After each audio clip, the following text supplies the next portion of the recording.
né en Suisse, mais mes parents, ma mère était française et mon père suédois. Donc je n'étais pas suisse. Donc l'activité que je menais n'était pas pour les autorités suisses, j'étais un étranger.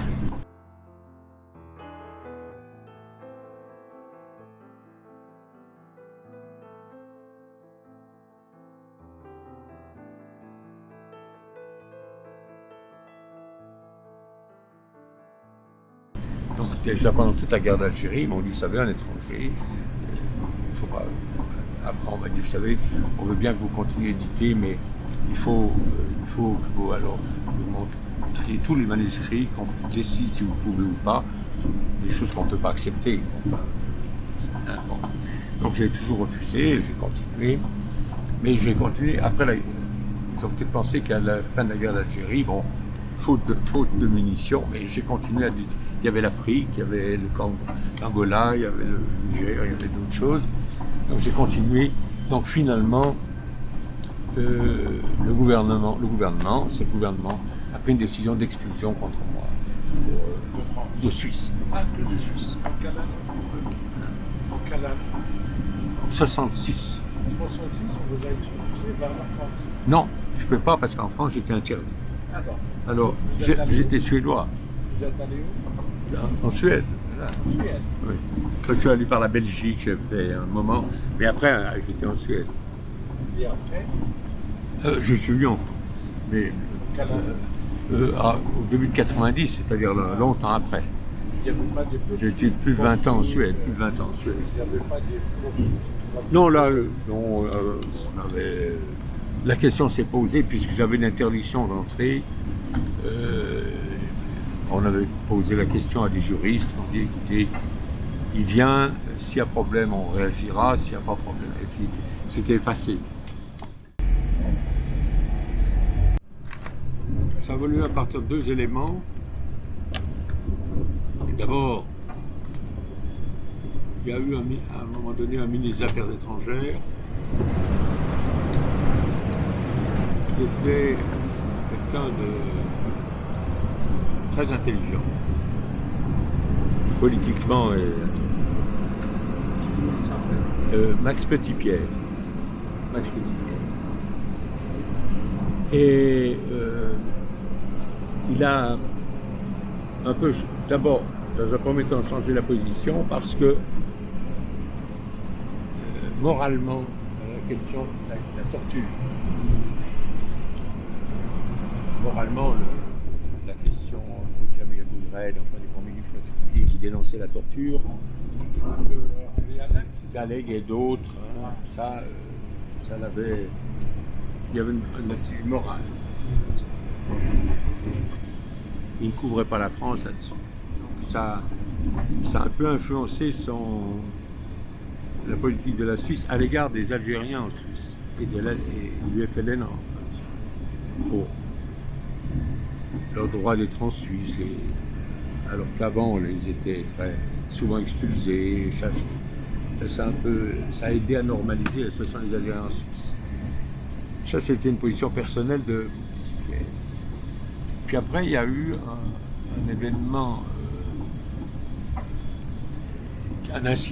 deux incidents graves entre la Suisse et la France. Guy Mollet avait contacté le procureur général de la Confédération, c'est-à-dire le plus haut procureur du pays.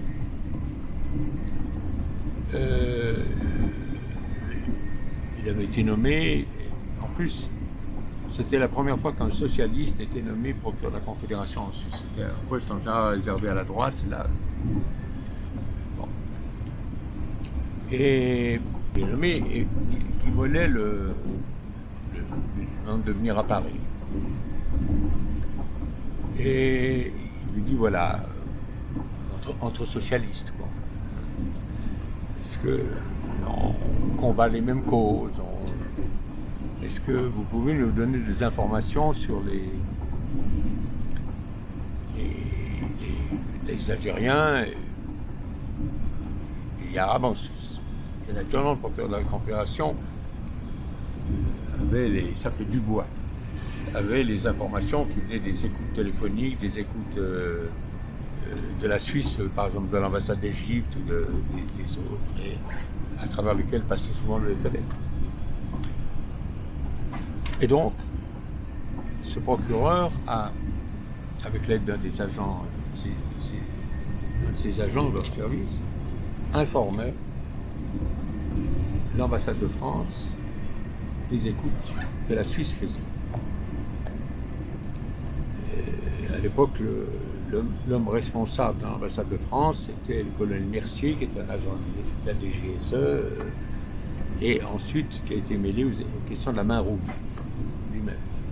C'était devenu le responsable de main rouge après, mais après. Donc le colonel Mercier était l'agent entre Dubois, le procureur, et Guy Mollet. Et là, il se passe une chose extraordinaire qui est les luttes internes du pouvoir en France, alors en France. Une dame qui travaille à l'ambassade fait fuiter la chose, volontairement.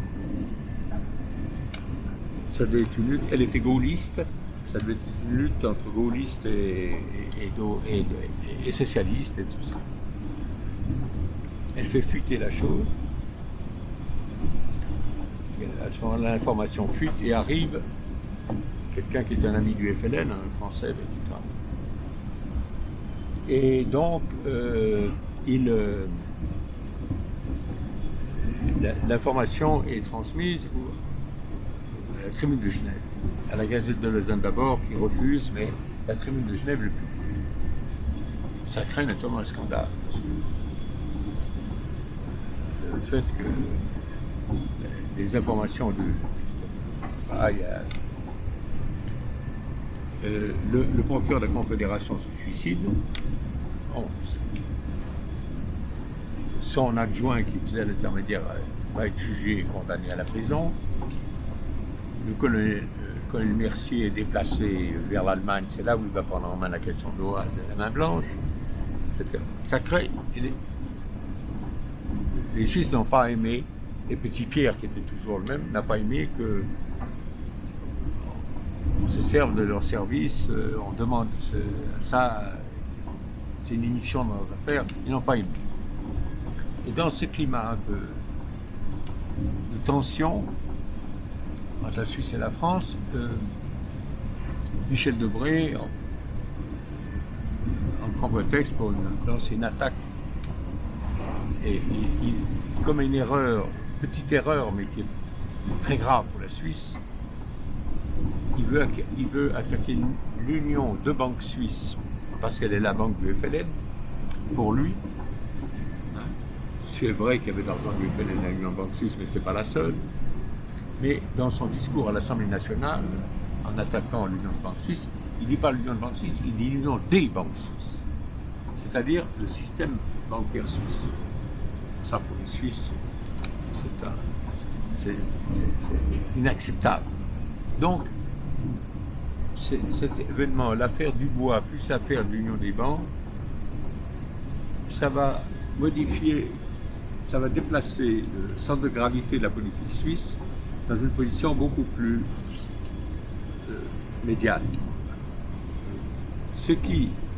Et à ce moment-là, il est même nommé un ambassadeur, qui a le titre d'ambassadeur, mais qui devient l'homme de la question algérienne pour la Suisse, s'appelait Olivier Long. Et qui est Olivier Long, il avait un titre d'ambassadeur, mais c'était pas un poste, il était là pour gérer le conflit entre la France et l'Algérie et la position de la Suisse au milieu. C'est un type qui va être extrêmement habile, intelligent, subtil, ce qui a fait qu'au moment des accords d'Évian, et Français et Suisses et Algériens se sont mis d'accord pour que la Suisse soit le lieu. Donc il y a eu une politique, une diplomatie très habile de la part de la Suisse. Une fois qu'ils se sont détachés de l'inféodation finalement à la politique Algérie-française qu'ils avaient initialement. Très habile. Donc, à partir du moment où il y a eu ces cette rupture de lien avec la France, on peut dire que la Suisse a été, pour les Algériens, favorable. Pour les étudiants, pour les ouvriers, pour même le FLN. Voilà, ils étaient contrôlés, ils étaient surveillés, mais il n'y avait pas d'expulsion, il n'y avait pas de... La seule chose, pas d'incident. Donc, disons, la discipline du FLN jouait en Suisse comme elle jouait en France, parce que pas d'incident, il ne faut pas qu'il y ait un prétexte. Voilà. Ça, c'est cette histoire de militantisme de la même que vous avez donnée au FNL. En Suisse. Oui, en Suisse. Quand est-ce que ça a débuté, avec qui? Bon, il ne faut pas... Il y a eu des points. Il y a eu des gens, notamment Genève, Lausanne, Neuchâtel, enfin la frontière, pour les passages, pour les hébergements, il y avait une oreille. Alors, je ne vais pas dire en nombre, c'était pas que c'était la population suisse, mais il y avait quand même beaucoup de gens qui aidaient les Algériens, qui les hébergeaient, tout ça, oui, il y avait. Alors, de sortes, ou de gauche, socialiste, communiste peut-être, voilà, c'est fini, ou chrétien. Voilà, c'est ça, c'est les deux. Beaucoup d'étudiants qui étaient en général de gauche, les étudiants ont aussi beaucoup aidé. Disons que l'opinion suisse était, pour la grande majorité, si elle a dû être au départ favorable à la France, était devenue progressivement. Et la question de la torture a joué un rôle important dans le changement, le refus, ça, moralement, de la torture. Ça, c'est une chose qui a coûté beaucoup, finalement, à l'influence de la position française, qui l'a détruit. Mais vous-même, vous étiez sensibilisé à partir de là? J'étais... C'est-à-dire que vous avez aidé les Algériens? Oui. C'est-à-dire, comment, si vous pouvez nous raconter l'histoire?